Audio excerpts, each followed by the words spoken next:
ஓம் ஹரி ஓம் ஸ்ரீ குருப்யோ நமः. ஹரி ஓம் ஸ்ரீ குருவாயூரப்பா சரணம். அன்பார்ந்தவர்களே, இன்று நம்ம 5, 6 ஸ்லோகத்தை பார்க்கலாம். 5வது ஸ்லோகம். நிர்வியாபாரோபி நிஷ்காரணம் அஜா பஜசே யத் கிரியாம் ஈட்சணாக்கியாம்.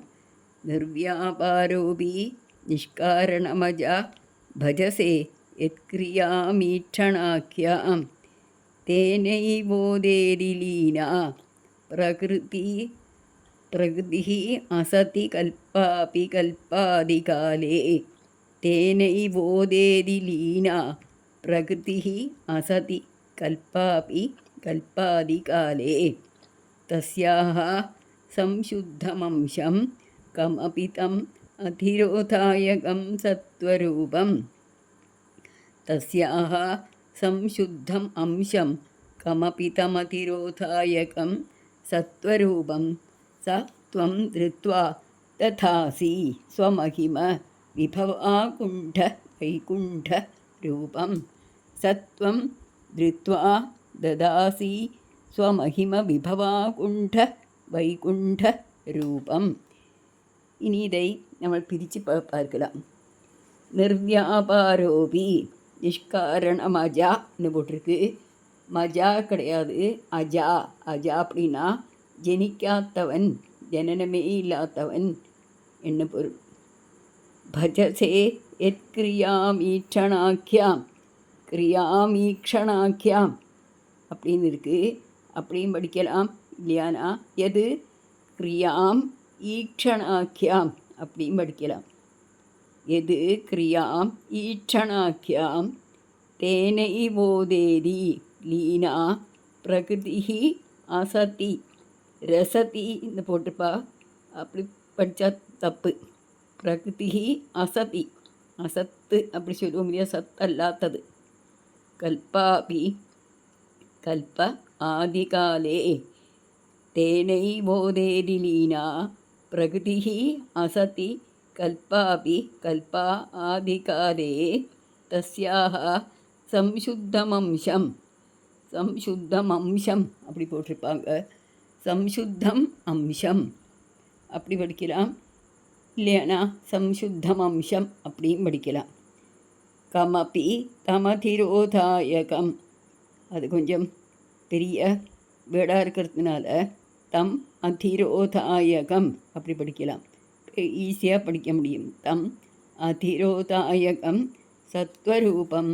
சத்வம் திருத்வா ததாசி ஸ்வமகிம விபவாகுண்ட வைகுண்ட ரூபம். சத்வம் திருத்வா ததாசி ஸ்வமகிம விபவாகுண்ட வைகுண்ட ரூபம். இதனோடு இந்த ஸ்லோகத்தோடு அர்த்தம் பார்க்கலாம். பட்டவரியவர்கள் பகவானை கூப்பிட்றார். ஹே பிறப்பற்றவரே குருவாயூரப்பா அப்படியே கூப்பிட்றார். தாங்களோ எவ்வித செயலும் இல்லாதவர், ஒரு காரணவுமின்றி மாயை ஏவுவது என்கிற பெயர் கொண்ட பார்வை என்ற செயலை செய்கிறீர்கள். அதாவது தங்கள்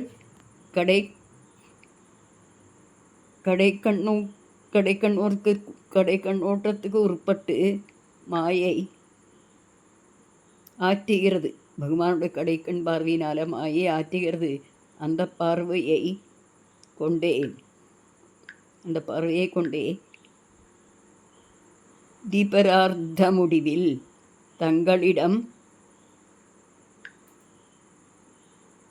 லயமடைந்திருந்தது, இல்லாதது போல் கிடந்திருந்தது காணப்பட்ட இந்த பிரபஞ்சம்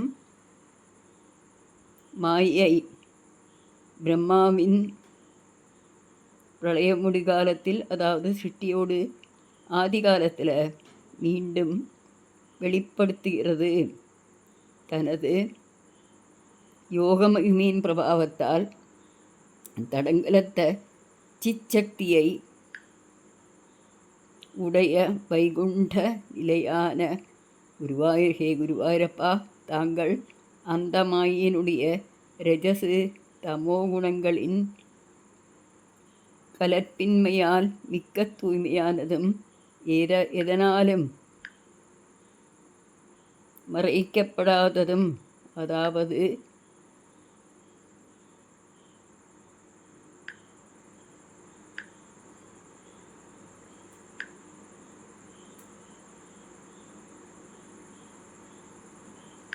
அவதாரங்களை பகவான் எடுக்கிறாரே,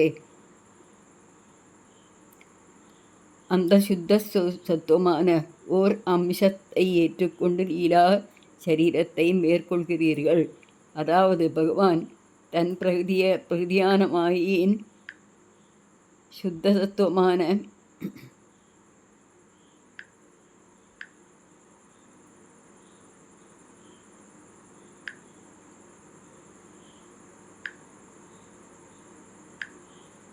ஒரு பகுதியை, சுத்த சத்துவமான ஒரு பகுதியை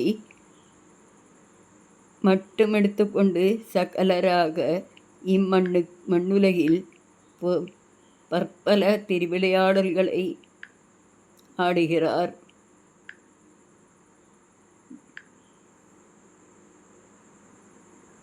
அதாவது பகவான் தன் பிரகிதியான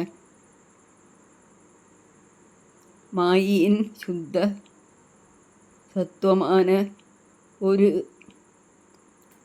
பகுதியை மட்டும் எடுத்துக்கொண்டு சகலராக இம்மண்ணில் வந்து பற்பல திருவிளையாடல்களை அவதாரங்களை ஆடுகிறார் அப்படிப்பட்ட அந்த குருவாயூரப்பனை நான் வணங்குகிறேன் என்கிறார் பட்டதிரியவர்கள். பகவான் நமக்கெல்லாம் தான் வேலை வேலை வேலை வேலை ஓயாத வேலையாக பண்ணிட்டு இருக்கோம். பகவானுக்கு என்ன வேலை? ஒரு வேலையும் கிடையாதுங்கிறார். அவர் சாட்சியாக எல்லாத்தையும் பார்த்துட்டுருக்கான அவ்வளவுதான். அப்போ வேலை செய்கிறதெல்லாம் யார் அப்படின்னு கேட்டால் அந்த மாயோட ஒரு அம்சம் தான் இங்கே வேலையை பார்க்குறதாம். அவ்வளவு சக்தி அந்த மாய்க்கு, பகவானோட சக்தி தான் மாயிங்கிற அந்த மாயாதேவி. அதனால் அந்த அம்மனை நம்ம எப்போதும் வணங்க வேண்டும். அம்மா, இந்த மாயிலேருந்து நீதான் விடுதல் தர வேண்டும் அப்படின்னு கேட்க வேணுமாம். அப்போ தான் பகவானோட ஸ்வரூபத்தை நமக்கு பார்க்க முடியும். குருவாயூரப்பா, அப்படிப்பட்ட தங்களோடு இந்த சுத்த சத்துவத்தை தாங்களே உருவாக்கி கொண்டு பல பல அவதார லீலைகளை ஆடுகிறீர்களே. ஆனால் நீங்கள் ஆடுகிற அந்த லீலையில் உங்களுக்கு யாதொரு பங்கும் கிடையாது அப்படிங்கிறார் பட்டது. எங்கிட்ட நான் பிரம்மன் தானே அவதாரமாக வருது. பிரம்மத்துக்கு எந்த ரூபம் எடுக்கணும்னு தோணினாலும் அந்த நிமிஷமே அந்த ஒரு ரூபம் வந்துருமாம். அதாக்கும் பகவானோட மகிமை அப்படின்னு சொல்கிறார் பட்டதிரிப்பாடு. இனி இதை நம்ம டியூனில் சொல்லி பார்க்கலாம். நிர்வியாபாரோபி நிஷ்காரணம் அஜபஜசே யத்க்ரியாம் ஈட்சணாக்கியாம். நிர்வியாபாரோபி நிஷ்காரணம் அஜபஜசே யத்க்ரியாம் ஈட்சணாக்கியாம். தேனைவோதேதி லீனா பிரகிருதிः அசதி கல்பாபி கல்பாதிகாலே. தேனைவோதேதி லீனா பிரகிருதிः அசதி கல்பாபி கல்பாதிகாலே. தஸ்யாः சம்சுத்தமம்சம் கமபி தம் அதிரோதாயகம் சத்வரூபம். தஸ்யாः சம்சுத்தம் அம்சம் கமபி தம் அதிரோதாயகம் சத்வரூபம். சத்வம் திருத்வா ததாசி ஸ்வமஹிம விபவா குண்டவைகுண்டரூபம். சத்வம் திருத்வா ததாசி ஸ்வமஹிம விபவா குண்ட வைகுண்டரூபம். இனி 6வது ஸ்லோகம். தத்தே பிரத்யக்ரதாராதர லலிதகலாயாவலீ கேளிகாரம்.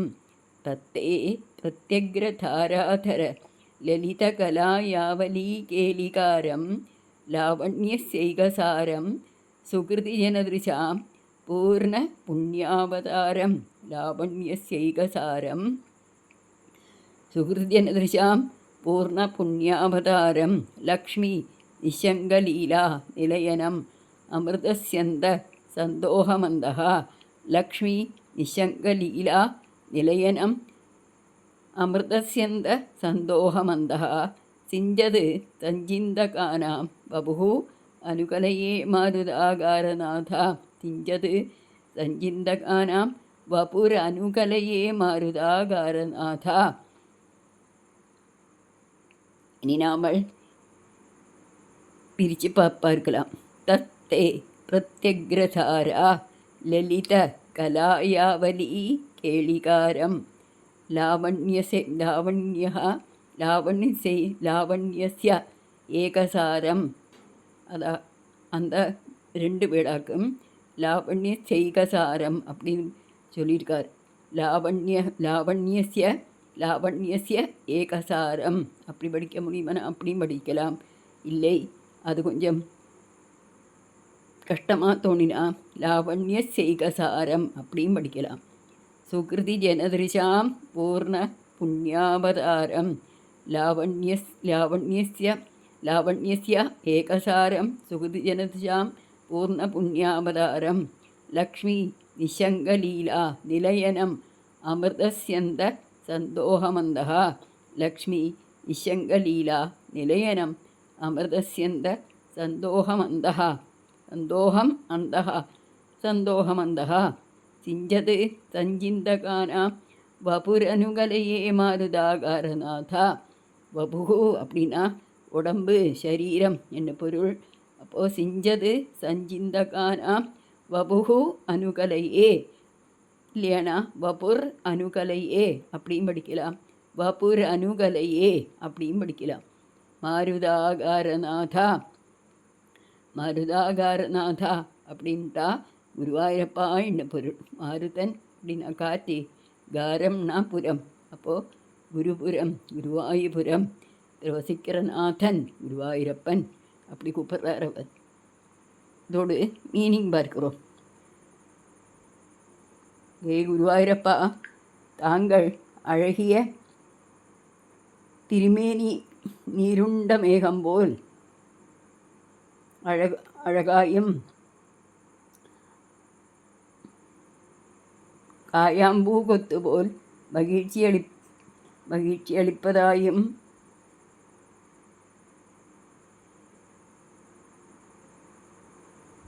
அழகே உருவெடுத்தது போல் பக்தியோகத்தினால் பகவானையே உபாசிக்கும் புண்ணியவான்களுடைய கண்களுக்கு ஸ்ரீ மகாலட்சுமி வீட்டிருக்கத்தக்க தடையற்ற இருப்பிடமாகவும் தன் செயல்கள் அழகு மாட்சி ஆகிய குறைவர நிரம்பிய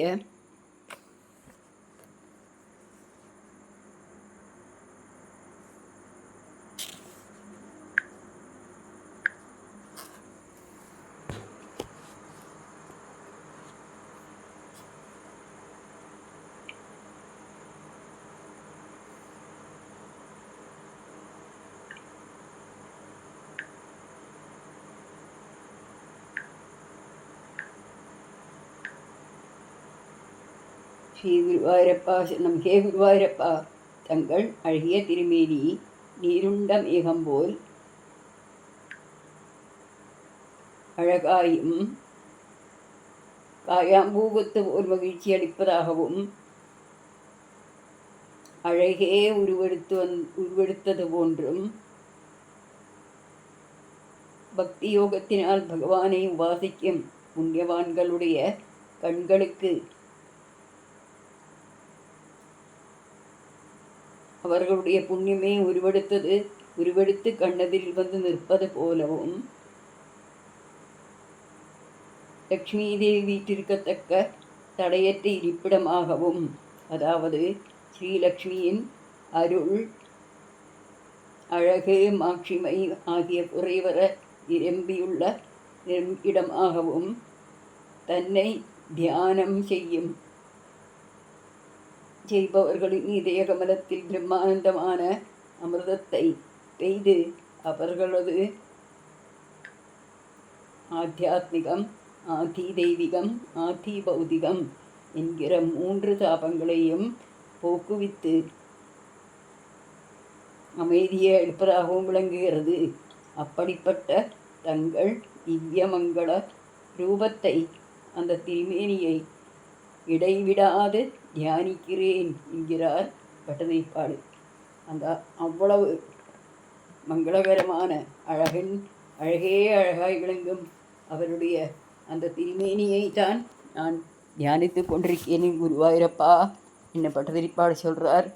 அப்புறம் குருவாயூரப்பனை பார்த்து கேட்குறார், நான் சொல்லதெல்லாம் சரிதானே குருவாயூரப்பா, உங்களுக்கு பிடிச்சிருக்கா?